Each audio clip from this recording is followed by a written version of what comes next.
The first time they tried to arrest me on my own land, I was barefoot, holding a mug of coffee, staring at two grown men in fake badges like I'd accidentally wandered into a low-budget cop show. Except the punchline was me. They told me I owed them money, that I was under their authority, that if I didn't comply there would be consequences. On my property, in the middle of the woods.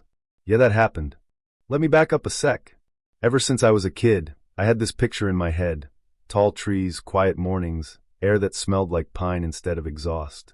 I grew up in the city, sirens at night, neighbors you could hear sneeze through drywall. But my grandparents lived different. They had this little farmstead out past the plains, nothing fancy. A vegetable patch, a flower garden, a few goats, some chickens that strutted around like they owned the place. And every time we visited, something inside me slowed down. My grandma taught me how to read soil like it was a mood ring, which crops needed shade, which ones wanted full sun, when to plant, when to wait. She grew roses and tulips like they were her children. My grandpa took me fishing at a lake about an hour away, showed me how to bait a hook without flinching, how to sit still long enough to hear your own thoughts. I still remember sitting by the fire with him, burning marshmallows for s'mores and singing off-key under a sky full of stars that didn't care about deadlines or rent or traffic. That place planted something in me. You know what I mean? Not just a love for nature, a need for it. So when my grandfather passed and left me a little inheritance, I didn't buy a car or blow it on something shiny. I bought a cabin in the woods. Small, sturdy, tucked into a forested area far enough from town to feel peaceful, but not so remote that I'd become the star of some missing persons documentary. I work remote, so I made it my full-time home. My grandma came to visit once and just stood on the porch smiling, said, "He'd have loved this." That meant everything. Now, I'm not totally isolated. There's a small community down the hill, neat houses, trimmed lawns, the kind of place with seasonal wreaths on every door. It's run by an HOA. I knew that, but my property? Not part of it. I made sure of that before I signed anything. The deed was clear. No HOA jurisdiction. For 2 years, nothing happened. Quiet mornings. Wind in the trees. Groceries once a week. Peace. Then the letters started. At first, I thought they were misdelivered. Notices about overdue HOA fees, missed mandatory meetings. I laughed. Tossed them aside. But they kept coming. Same name. My name. Same address. My address. And the tone shifted from polite to passive-aggressive real quick. So I figured I'd call them, clear up the mistake. Didn't get the chance. One afternoon, the doorbell rang. I don't get visitors. Ever. I looked through the peephole and saw 2 men in uniforms, not police, not quite security either.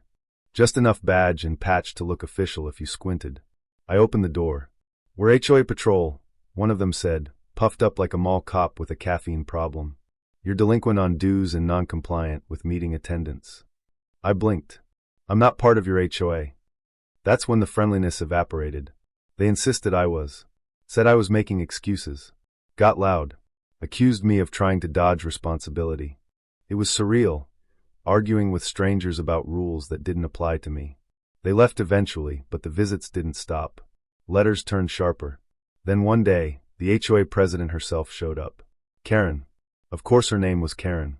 She stepped out of a shiny SUV like she was arriving at a ribbon-cutting ceremony, those same 2 uniformed guys behind her like backup dancers.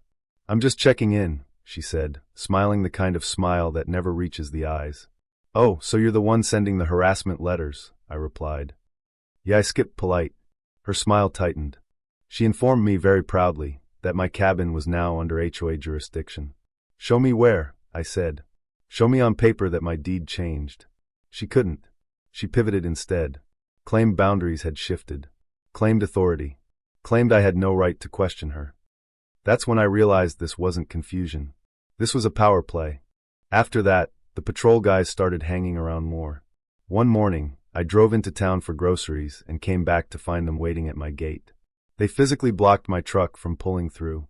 I had to threaten to call the real police before they backed off. That was the moment something shifted in me. I called a lawyer.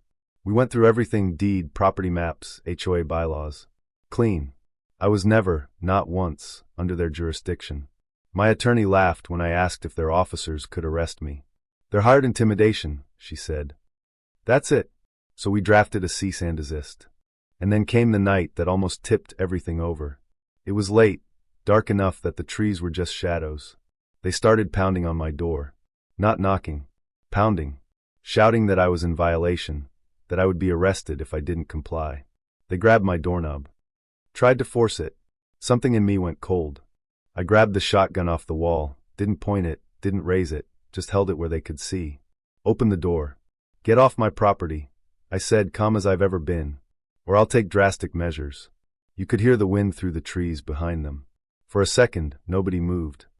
Then they apologized, and left. Yeah, that happened too. After that, I filed the cease and desist and reported the harassment to the sheriff. I told them I didn't want arrests, I just wanted it documented. A paper trail. Here's the twist, though, the sheriff who came out? He grew up near my grandparents' farm. Recognized my last name. Remembered my grandfather selling him sweet corn when he was a kid. Small world. He took it personally. Within a week, the HOA stopped. No letters. No patrol cars. Silence. Later, I found out through a neighbor that Karen had recently added a handful of new board members. Folks who thought expanding jurisdiction meant expanding revenue. They'd targeted a few edge properties. I just happened to push back. They backed off quietly. No apology. No admission. Just retreat. For a while, I considered moving. The stress had seeped into my mornings. I'd catch myself listening for engines instead of birds. But then I'd think about my grandpa, about that lake, about the firelight on his face. This land isn't just dirt and timber. It's a promise.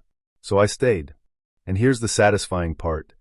A few months later, word spread that the HOA board was under investigation for financial irregularities. Turns out, stretching boundaries wasn't their only creative interpretation of authority. Karen stepped down for personal reasons. The patrol program was quietly dissolved. Peace came back. These days, mornings are quiet again. I sit on the porch with my coffee, watch the fog roll between the trees, and sometimes I laugh thinking about those fake badges in my doorway. But here's the thing, it would have been easy to fold. To just pay them. To avoid conflict. A lot of people do.